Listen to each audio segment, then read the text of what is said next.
shirkayga jaraa'id ee saaka wuxuu ku saabsan yahay inaan caddayno mowqifkeenna ku aadan dadaalkii ay wadeen duubabka dhaqanka Soomaaliyeed gaar ahaan gobolka Banaadir ee ku aadanaa sidii la isku waafajin lahaa awaamiirta iyo go'aanada maamulka gobolka Banaadir iyo rabitaanka saaxiibada kale. ugu horreyn waxaan jecelnahay inaan halkaan ka bogaadino dadaalka ay wadaan odayada dhaqanka. innaga arrintaas wax weyn bay noo tahay, waa muxuu ahay bogaadinaynaa, waa ku faraxsannahay.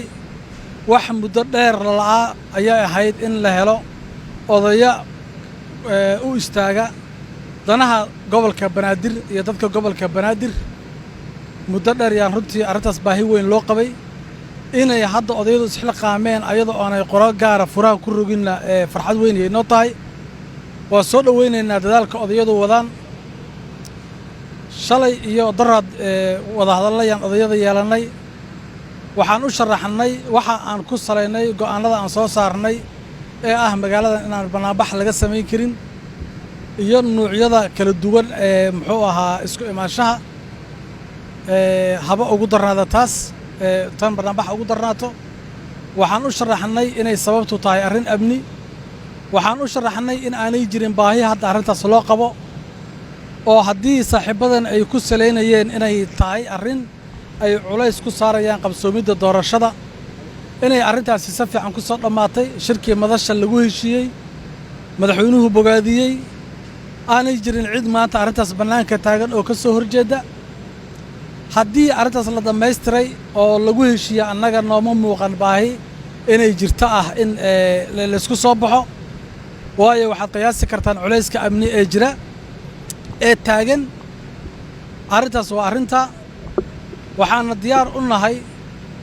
odayadu sida aan qiyaasayna berri waxay la ballansan yihiin garabkii kale.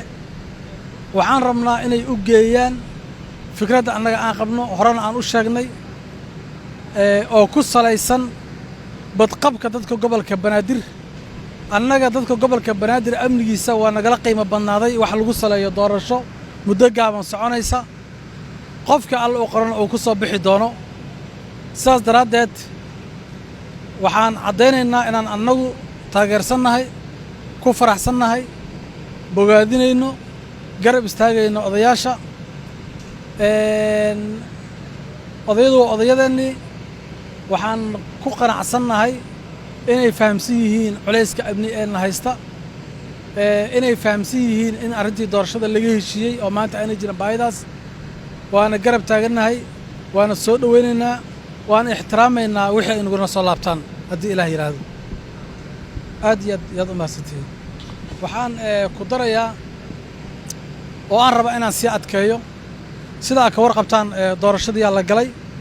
doorashada haddii la galay dadka inta badan siyaasiyiintu waa kala mashquulayaan, federaalku waa mashquulayaa. arrintaas daraaddeed waxaan xoojinayaa inta doorashada arrintii tale ee go'aankeennii ahaa in inta doorashada lagu guda jiro gobolka Banaadir, maamulka gobolka Banaadir oo uu madax bannaan yahay taladiisa, siyaasaddiisa iyo amnigiisa intaba, oo aanay jirin qof kale oo arrintaas amniga ku saabsan lagala tacaamuli karo nuuc kastoo ay tahay.